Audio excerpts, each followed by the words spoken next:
You can't touch this. You can't touch this. You can't touch this.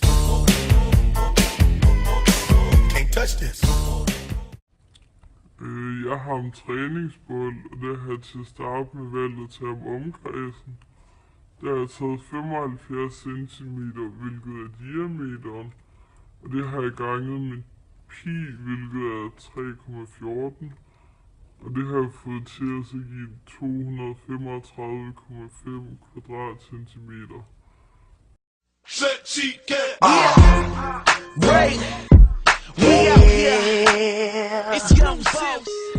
Derefter så har jeg taget arealet.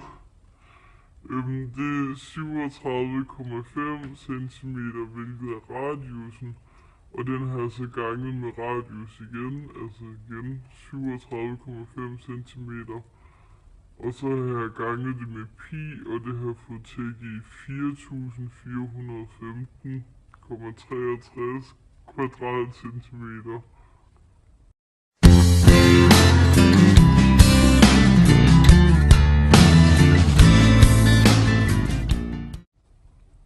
Jeg har taget rumfang, og der har jeg taget 4/3 ganget med pi og ganget med 37,5 i tredje centimeter, hvilket er radius i tredje. Og det har jeg fået til at give 22.893,23 kubikcentimeter. Og så for at lave det om til kubikmeter, der skal man dividere det med 100. Så jeg har taget de 22.893,23 kubikcentimeter, og så divideret det med 100 i tredje, hvilket jeg har fået til at så give 0,22 kubikmeter. Welcome to the world.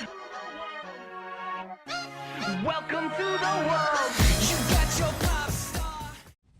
Okay, jeg har mulet hopringen, og for at finde arealet af den, så tager jeg radiusen, som er 50 cm, og ganger det med 50 cm, og ganger det med pi, og i alt så giver det 7.850 kvadratcentimeter.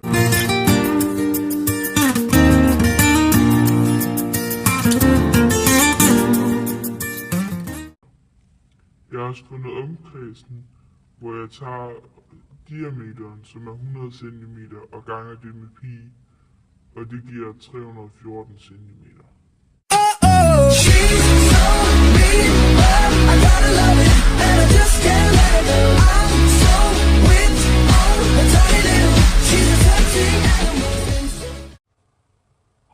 Vi har så valgt at kigge lidt på et medlemskab i et fitnesscenter, og hvad der bedst kan betale sig at købe.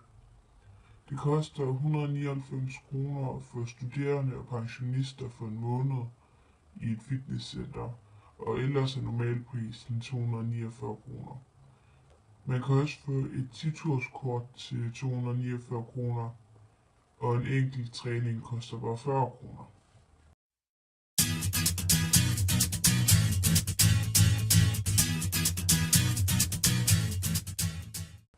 Vi har så lavet en kurve, som viser, hvad der bedst kan betale sig.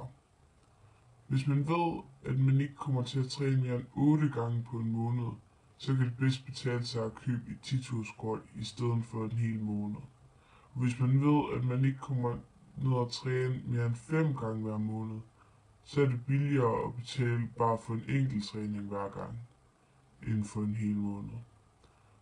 Ved man så, at man kommer til at træne mere end 8 gange hver måned, så er det helt klart billigst at betale for en hel måned ad gangen.